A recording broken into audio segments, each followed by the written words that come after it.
Barak valley আদিবাসী সংঘের বার্ষিক সম্মেলন অনুষ্ঠিত হল বুধবার।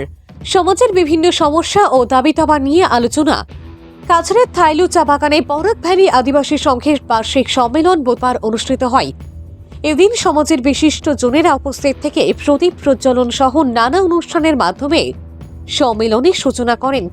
সম্মেলনের শুরুতে উদ্যোক্তারা সমাজের জ্বলন্ত বিভিন্ন সমস্যা ও দাবি দাবা নিয়ে আলোচনা করেন। সংবাদ মাধ্যমের সঙ্গে কথা বলতে গিয়ে সংঘের কর্মকর্তারা জানান, পিছপড়া সমাজের জনগণ সরকারি বিভিন্ন সুযোগ সুবিধা থেকে দীর্ঘদিন যাবৎ বঞ্চিত রয়েছেন। 2009 সালে আঞ্চলিক স্তরে সংঘ গঠন হওয়ার পর থেকে সমাজের বিভিন্ন সমস্যা নিয়ে কাজ করে যাচ্ছে।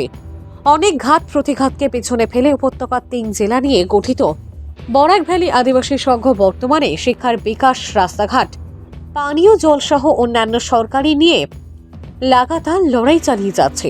কিন্তু এরপরও সমাজের মানুষ উন্নয়ন পরিষেবা থেকে বঞ্চিত হয়ে দিনের পর দিন অন্ধকারের দিকে নিমজ্জিত হচ্ছেন। বিষয়টি নিয়ে বিভিন্নবার সরকার সহ প্রশাসনের দৃষ্টি আকর্ষণ করেও সমস্যা সুরাহা হয়নি বলে জানিয়েছেন তারা। ফলে সম্মেলনের মাধ্যমে উদ্যোক্তারা আদিবাসী শিক্ষিত বেকারদের চাকরি প্রদান, রাস্তাঘাট নির্মাণ ও পানীয় জল, শিক্ষা, স্বাস্থ্য সহ জমির পাট্টা প্রদানের দাবিতে বরাক উপত্যকা উন্নয়ন বিভাগের মন্ত্রী কৌশিক রায় সহ মুখ্যমন্ত্রী ডক্টর হিমন্ত বিশ্ব শর্মা দৃষ্টি আকর্ষণ করে পিছপড়া সমাজের উন্নতি সাধনের সহযোগিতার হাত বাড়ানোর আবেদন জানিয়েছেন। সম্মেলনে বিশ্বজিৎ সিং ছেত্রী, দিলীপ পালিকা, ক্ষীরোদ কর্মকার ও বরুণ মির্ধা সহ সংঘের অন্যান্য কর্মকর্তারা উপস্থিত ছিলেন। অন্যদিকে বিশ্বজিৎ সিং ছেত্রী তার বক্তব্যে মুখ্যমন্ত্রীর দৃষ্টি আকর্ষণ করেন যে যা জনগোষ্ঠী থেকে 4 থেকে 5 জন বিধায়ক দেওয়ার জন্য উনি মনে করেন যা জনজাতির মানুষের এই অধিকার থেকে বঞ্চিত করা হয়েছে, তার কারণেই আজকে যা জনজাতি বা আদিবাসী জনজাতিরা পিছিয়ে রয়েছে। নমস্কার। আজকে আদিবাসী সংঘ বরাক ভ্যালি আদিবাসী সংঘর সভা থাইলুতে অনুষ্ঠিত হয়েছে।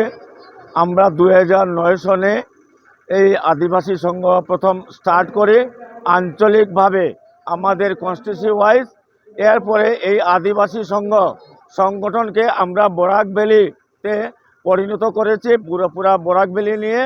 তো আমাদের একটা দাবি হচ্ছে যে যাতে আমাদের আদিবাসী সমাজের ছেলেমেয়েরা, শিক্ষিত ছেলেমেয়েরা চাকরি বাকরি পায়, আমাদের যাতে রাস্তাঘাট উন্নত হয়, আমাদের যারা কমজোরি আছে ওনাদেরকে যারা শিক্ষিত বানাতে, এবং এর জন্য আমি মাননীয় আমাদের কৌশিক রায় মহাশয়কে আমি অনুরোধ করছি উনি আমাদের এই সহযোগিতায় হাত বাড়ান, আমাদের ছেলে মেয়েকে চাকরি বাকরির ব্যবস্থা করবেন এবং রাস্তাঘাটের এই সংগঠনের ব্যবস্থা যেটা আছে উনি করবেন।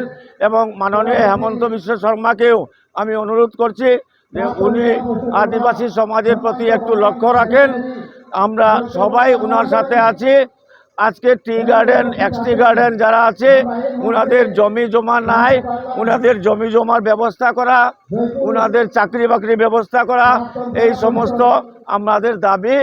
আমাদের সংগঠনকে আমরা যাতে সব এক হয়ে আমরা থাকি, এই জন্য আমি আপনাদের সবাইকে ধন্যবাদ দিচ্ছি।